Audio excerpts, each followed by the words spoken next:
Hello, today I want to show you how to make onion rings.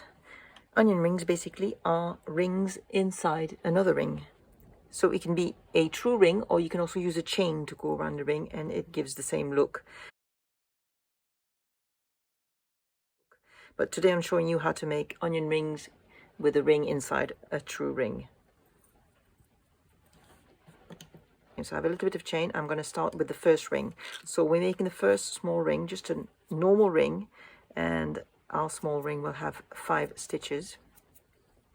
A very small picot, 3, 4, 5, a very small picot which will be used for joining, and 5 more stitches, 2, 3, 4, 5, and we're closing the first small ring. Now I'm going to rotate the work a little bit to the right like this, so I can hold my ring here at its base like this, because I want to wrap around my hand to make the next ring. And when you do this, because the thread is coming from the right of your ring, it'll have a tendency to flip your ring over, so you want to hang on to it and wrap around your left hand and then bring it back in the pinch on top of the ring at the base. And now we're ready to make the next ring. And it's very important here that your first half stitch is very, very close to the base of your ring, and we're going to make 10 stitches on each side for this larger ring. 3, 4, 5, 6. Oh, and just a little trick while I'm thinking about it. If you don't like to have the shuttle that's not in use just dangling in the way, you can tuck it in the wristband of your watch. 7, 8, 9, 10. And now we are ready to make the join. You see, if I snug my stitches, you'll see I should go around nicely around the first ring. If you're looking at your tatting, you'd think you'd want to use the closest thread here to make your join, but you don't, because this would lock your threads and you wouldn't be able to close your ring. So it's important that you go with your hook through the picot underneath the thread that's coming from your shuttle, and you're grabbing the thread that's around your left hand to make the join, and you pull that through the picot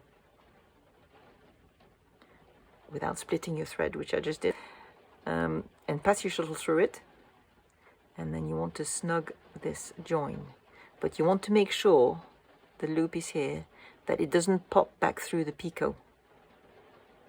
So you just want to snug it like this, but the threads must stay on this side of the picot so that it doesn't lock your threads, otherwise you won't be able to close your second ring. And then we're going to make 10 stitches on the other side. 1,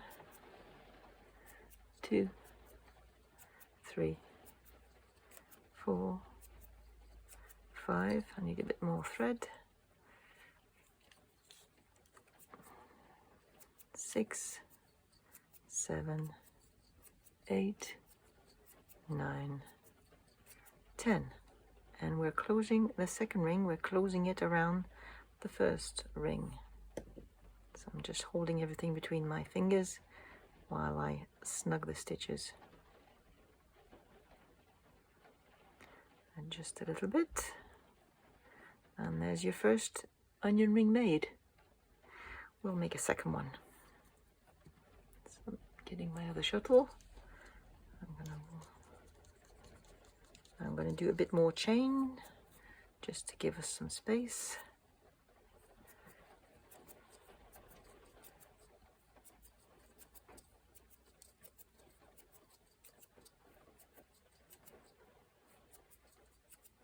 Right, that should do it. So we're ready to make a second onion ring. So I'm going to tuck that in my wristband again, out of the way.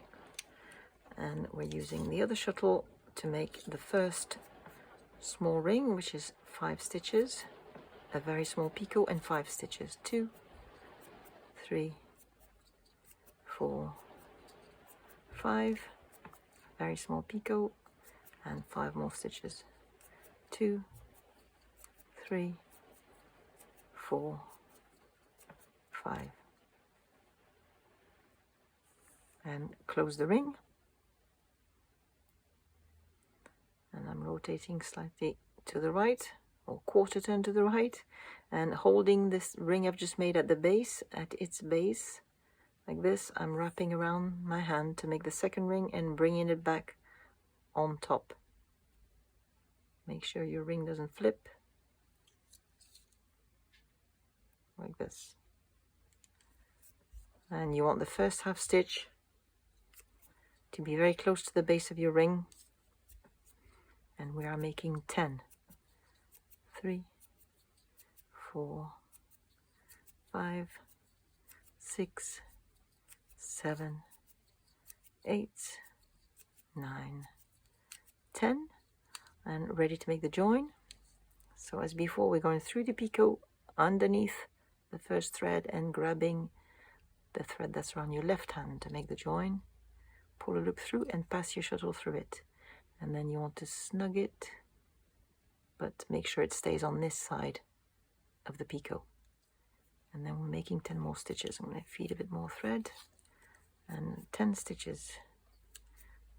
1, 2,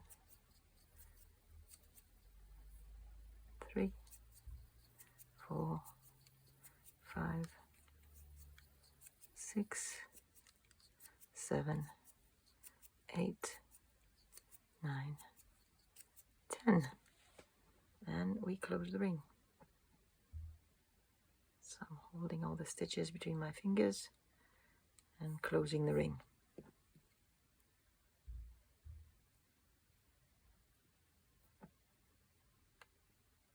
Like this. And it's a second onion ring made. And then you can carry on with the stitches of your chain or whatever the elements are in the pattern you are working on. Just make a couple more stitches to complete this, like this, and that's it. 2 onion rings. They look a bit like Mickey Mouse ears. I hope you find this useful. I'll see you in the next video. Bye bye.